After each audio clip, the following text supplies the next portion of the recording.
നാട്ടുകടലിലെ യാത്ര കേട്ടോ. കുറച്ച് ഭക്ഷണം കഴിച്ചിട്ട് വേണം ഇനി ഓടാൻ. അപ്പം ഇന്ന് നല്ല ആളുണ്ട്, നല്ല തിരക്കുണ്ട്. അപ്പം നമ്മൾ ഇനി അവിടെ നിൽക്കുന്നത് ശരിയല്ല. അപ്പം അവർക്ക് അടിച്ചു വരുന്ന ഭാഗത്തുനിന്നൊരു ചകിരിയുടെ തൊണ്ട് കിട്ടി. ചകിരിത്തൊണ്ട് കിട്ടിയപ്പോൾ അവർ തമാശയ്ക്ക് പറഞ്ഞതായിരിക്കാമെന്ന് തോന്നുന്നില്ല. അപ്പോൾ അവർ പറഞ്ഞു, ഗുരുവായൂരപ്പ, ഞാൻ ഒരു ധനികനായിട്ടുണ്ടെങ്കിൽ ഞാൻ ചകിരിത്തൊണ്ട് കൊണ്ടുകൊണ്ട് ഒരു തുലാഭാരം കഴിക്കാമെന്ന്. പാലക്കാടിക്ക് പോകണോ കോഴിക്കോട്ടേക്ക് പോകണോ അതോ കോടതിപ്പടിക്ക് പോകണോ? നമുക്കേ നമ്മുടെ സ്വന്തം സമാധാനം കിട്ടുന്നിടത്തേക്ക് പോവാം.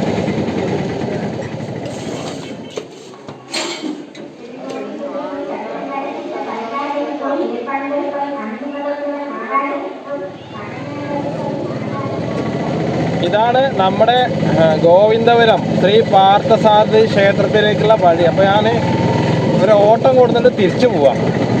അപ്പോൾ അവിടെ സപ്താഹമാണ്.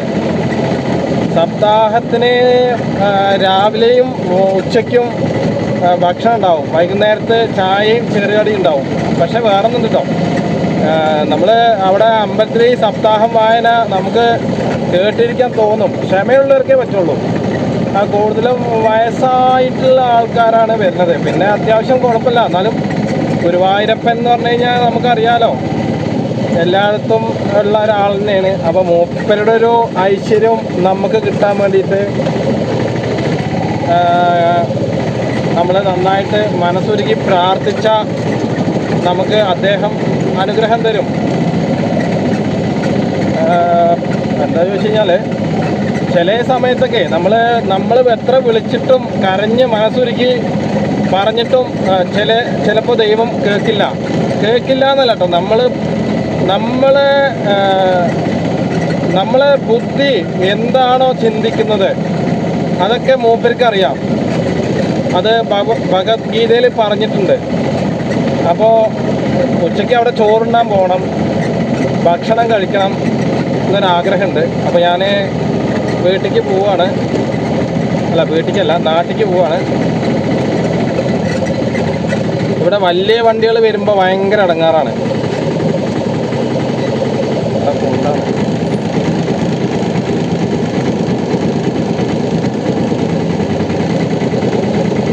വലിയ കാറുകളൊക്കെ വന്നു കഴിഞ്ഞാലേ ഭയങ്കര സ്പീഡാണ്.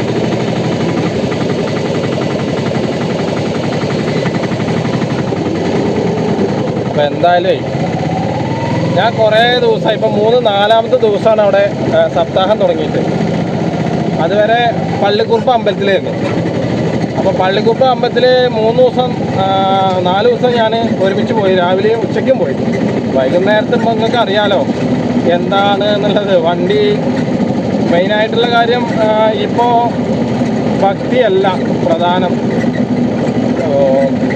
കടബാധ്യത എന്നാണ് മെയിനായിട്ടുള്ള പ്രശ്നം. അപ്പോൾ ഇതൊക്കെ നാട്ടുകടലിലെ യാത്ര കേട്ടോ. കുറച്ച് ഭക്ഷണം കഴിച്ചിട്ട് വേണം ഇനി ഓടാൻ. അപ്പം ഇന്ന് നല്ല ആളുണ്ട്, നല്ല തിരക്കുണ്ട്. അപ്പോൾ നമ്മൾ ഇനി അവിടെ നിൽക്കുന്നത് ശരിയല്ല. അപ്പോൾ ഞാൻ ഇങ്ങോട്ട് പോകുന്നതാണ്. ഇനിയിപ്പോൾ എന്തെങ്കിലും ലോക്കൽ കിട്ടിയാലോ എന്നുള്ളൊരു പ്രതീക്ഷയാണ്. പ്രതീക്ഷകൾക്കൊന്നും ഇപ്പോഴത്തെ കാലഘട്ടത്തിൽ പ്രാധാന്യമല്ല കേട്ടോ.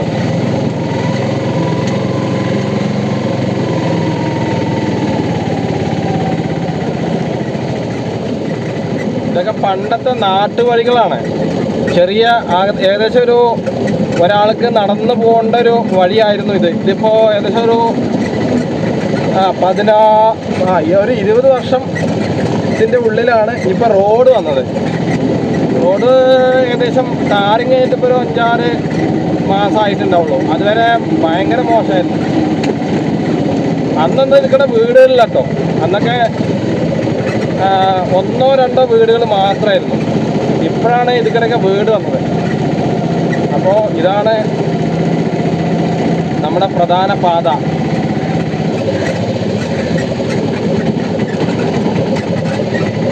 റോഡിലേക്ക്, അതായത് നിങ്ങൾ ഉൾ റോഡിൽ നിന്ന് പ്രധാന റോഡിലേക്ക് കയറുമ്പോൾ ഇടത്തേക്കും വലത്തേക്കും നിങ്ങൾ നിർബന്ധമായിട്ടും തിരിഞ്ഞ് നോക്കണം. ഇല്ലെങ്കിൽ എന്താ വെച്ച് കഴിഞ്ഞാൽ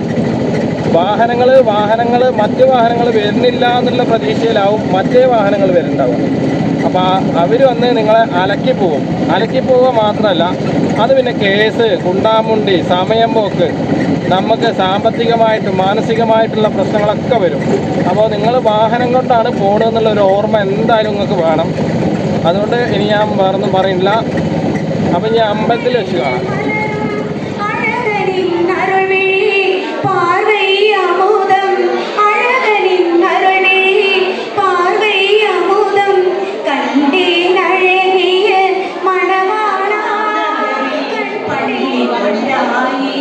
ഹരിവും നാമങ്ങൾ ആയിരം ചൊല്ലും അടിയവർ നാടിനെ വന്നിടും ജീവം. ഹരിവും നാമങ്ങൾ ആയിരം ചൊല്ലും അടിയവർ നാടിനെ വന്നിടും ജീവം. ശ്രീരംഗം അത് തിരുവരംഗം.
അപ്പോഴേ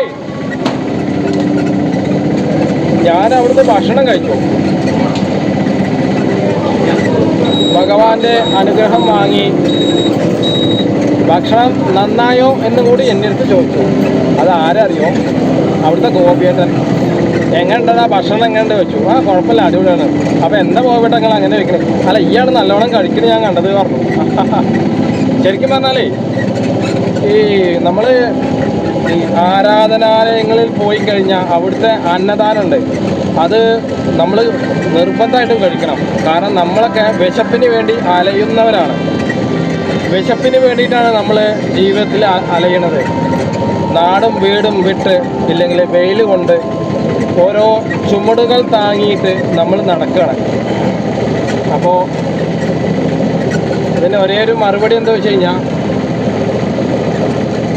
ദൈവം എല്ലാവരെയും സഹായിക്കട്ടെ, സ്നേഹിക്കട്ടെ, സമാധാനിപ്പിക്കട്ടെ എന്നാണ് ഞാൻ പറയുന്നത്.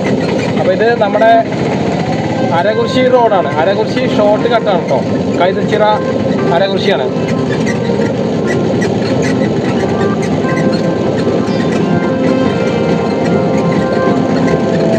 നമുക്ക് വിശ്വാസമാണ് ഏറ്റവും വലിയ പ്രധാനം ജീവിതത്തിൽ.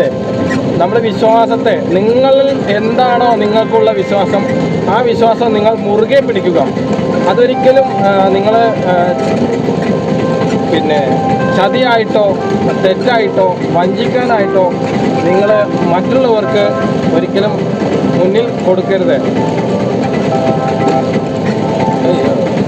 ഈ റോഡൊക്കെ ഒന്ന് ശരിയാക്കി തന്നാലേ നമുക്ക് ഈ വഴിയൊക്കെ ഇനി വരുമ്പോൾ അടിപൊളിയായിട്ട് പോവാം.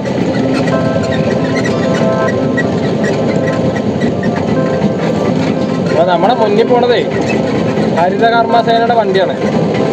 അവർ ഈ പഴയ പ്ലാസ്റ്റിക് സാധനങ്ങളൊക്കെ വാങ്ങിയിട്ടുള്ളൊരു പോക്കാണ്.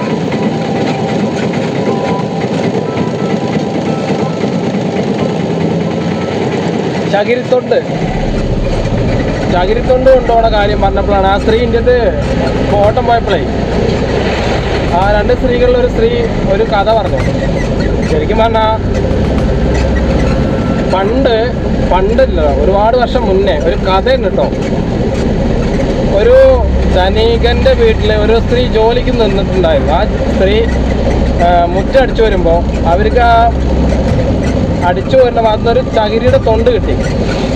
ചകിരിത്തൊണ്ട് കിട്ടിയപ്പോൾ അവർ തമാശയ്ക്ക് പറഞ്ഞതായിരിക്കാമെന്ന് തോന്നുന്നില്ല.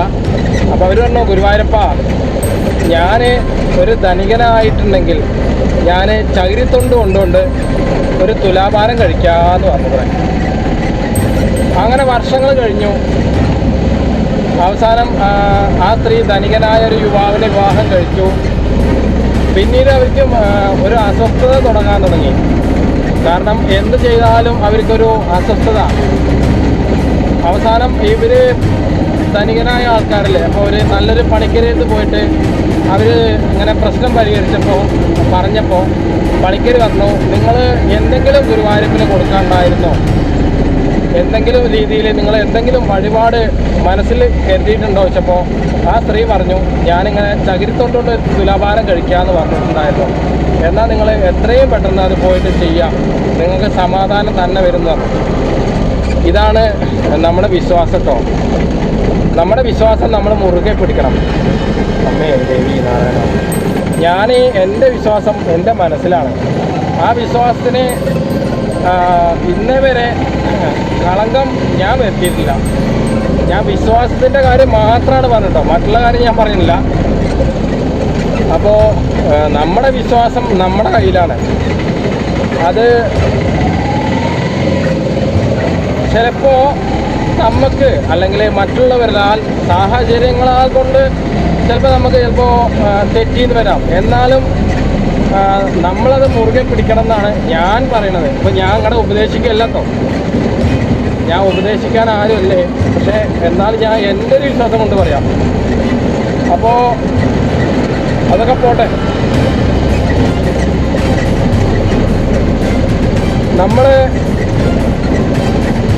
നമ്മുടെ ലോകത്ത് ഏറ്റവും ശക്തിയുള്ള രാജ്യം ഏതറിയോ? എല്ലാവരും പറയും ചൈനയാണ്, അമേരിക്കയാണ്, ജപ്പാനാണ്, ബ്രിട്ടനാണ്, സൗത്ത് കൊറിയയാണ്. അല്ല, ഏറ്റവും ശക്തിയും ബുദ്ധിയും ക്ഷമയുമുള്ള രാജ്യം നമ്മുടെ സ്വന്തം ഇന്ത്യയാണ്. ഇന്ത്യയോട് കളിച്ചു കഴിഞ്ഞാൽ അത് എല്ലാവർക്കും അറിയാം. കാരണം ക്ഷമിക്കുന്നവൻ്റെ കൂടെയാണ് ആളുകളുണ്ടാവുള്ളൂ, ക്ഷമിക്കാത്തവൻ്റെ കൂടെ ആരും ഉണ്ടാവില്ല. ബാക്കി ഞാൻ പറയാം.